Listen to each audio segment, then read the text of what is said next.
Some could have gotten mad and said, well, then I'm out of here because you don't appreciate me and you thought that I was somebody else and I'm insulted. But you obviously probably didn't do that, right? And as they were following you around, again, some people could have gotten mad, said these people are breathing down my neck and they won't leave me alone. But you kept going with it. I was one of the first black directors in TV in Hollywood. Before me, I think it was Michael Schultz, I think Stan Lathan, and Roy Campanella Jr.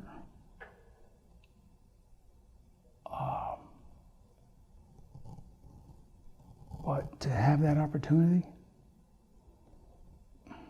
I went through a lot. I give an example of things, and this is in my book. I was the first black director on Dallas, ever. And I was so happy because it was a top hit show on TV. I done a good job on Knots Landing and other shows, Falcon Crest and other shows. They said, okay, give you a shot. Come up to the gate, Warner Brothers Studios, roll down the window, look at the security guard. Before I could say a word, the security guard says, who are you delivering for?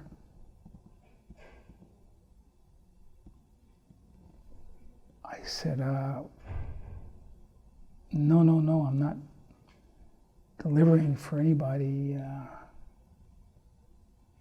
I'm the first black director on Dallas, and I'm here early because I want to be. He did like this, he went, pull over to the side.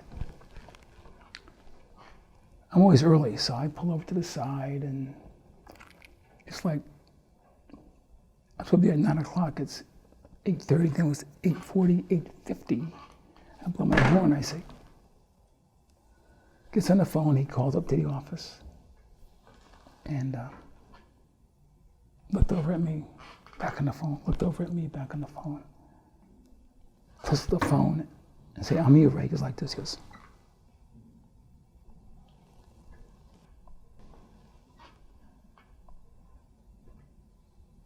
That was my first day. What year was this?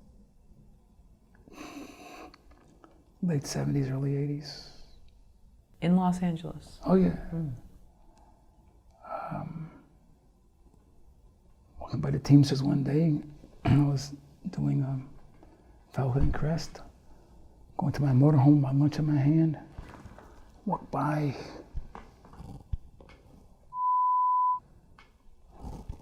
turn back, trade down, I say, okay guys, man up, you got something to say to me. Say it to my face. What are you talking about, sir? I heard what somebody said. Somebody called me. I said, tell them to stand up. Come on. You're the director of the film. We would never say that. What are you talking about? It's a mistake. I think that you misheard us. Get my tray, turn around, start walking to my motorhome.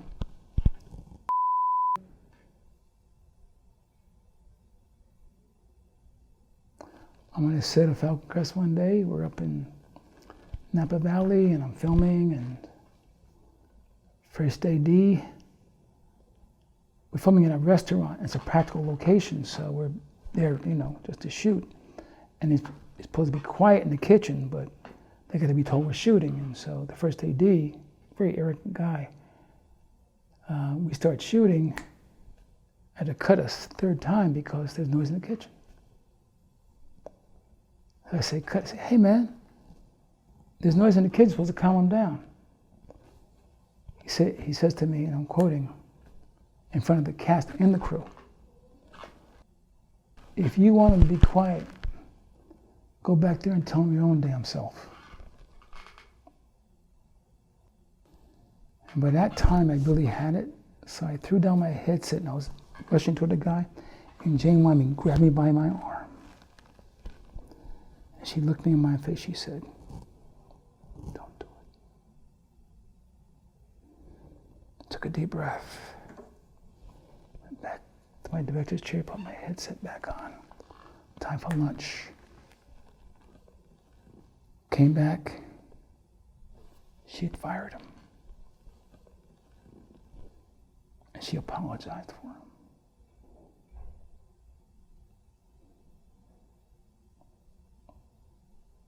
You see what I'm saying? So knowing that people wanted you to fail, but still holding that confidence. I mean, we've all had times when we've been tested and we can tell someone's egging us on. How have you learned to keep your cool? I know you say you meditate. There are people who want you to fail. But there are great people like Jane Wyman who want you to succeed. And David Jacobs gave me several more chances at Knots Landing. And Larry Hagman at Dallas, when I first did that show, first black director on Dallas, who said to me, "Nice to meet you, young man.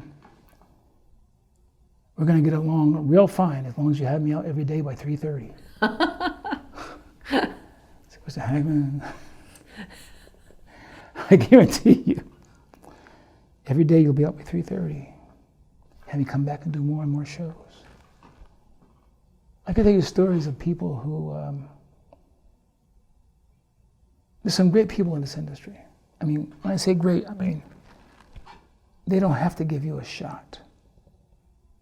But because they're good human beings and they see beyond your color to your humanity and your ability, that they do something. They don't do it loud. They do it because they're good people. And if you deserve it, they give it to you. They give you the shot. And because they gave you that chance, you do better than you could ever do. Because you owe that to them and yourself. There's some damn good people in this industry. When I came along, I met a few of them that changed my life. I mean, but that's been to be very honest with you, and I put this in my biography, I grew up as a racist. I hated all white people because of slavery and segregation. I saw my father and mother go through. I just hated white. And I grew up an angry young black man, and I was tall and awkward, and I didn't talk much, and I wrote journals and stuff, and And these two people I'll never forget.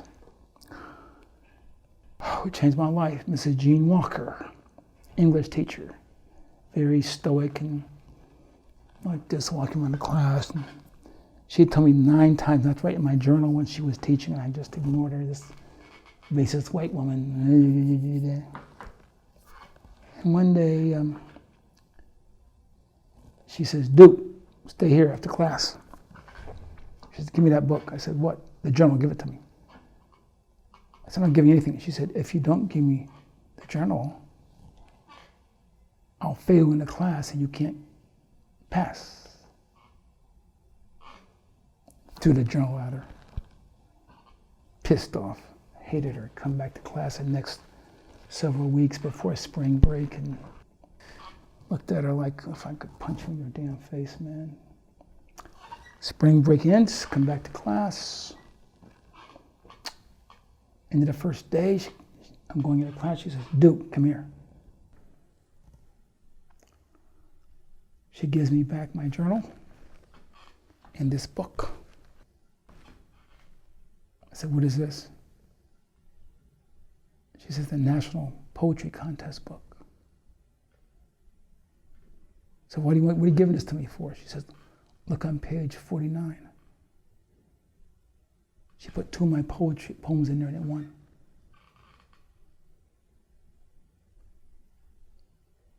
I looked at her. This is somebody I hated. She had read my book, my journal, took the best poems out and submitted them to a national poetry contest, and I won the prize. I was speechless, And she knew I was speechless. She says, "There's nothing to say. You're good at what you do."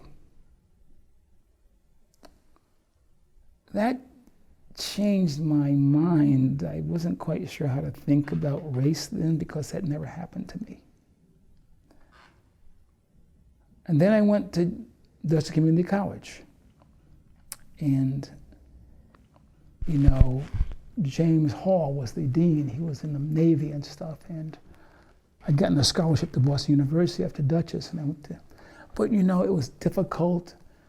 I got a scholarship for my classes, but I had to work for room and board and food and everything. And I was working 7 days a week, exhausted, and my grades weren't that great, and I just gone to the arts college.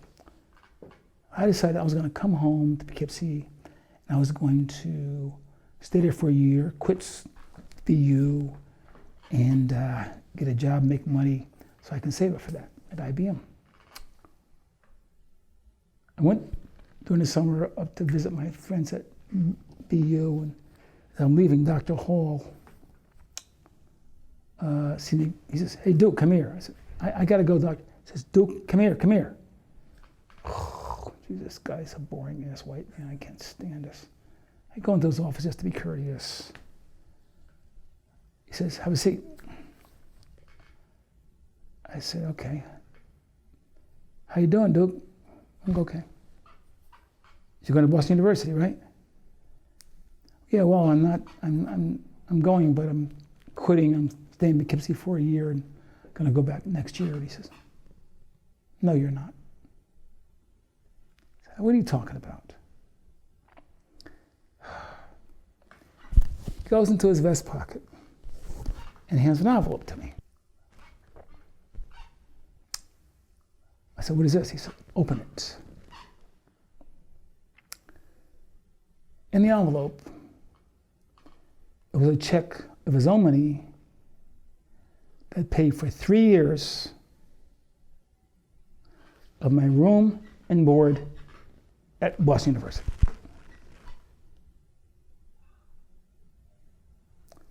I looked in this white man's face. I'm supposed to hate. He doesn't say a word. We look at each other.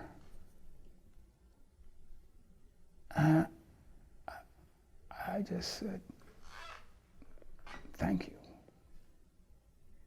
He did not say a word. He put out his hand and he said, "Don't disappoint me."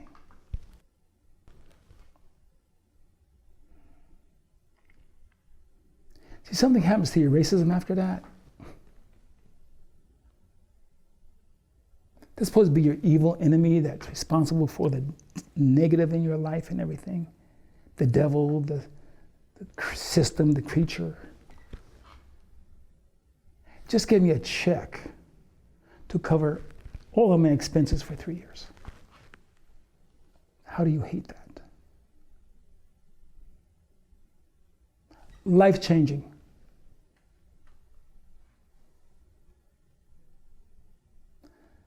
So I evolved, you know, in my humanity to understand you cannot put a blanket on any of everything, of anything. It's all about the human being, the person, the individual, who they really are behind what their skin color is, behind what their words are, their position. It makes no difference. To know the human. If they respect you, you respect them. Simple.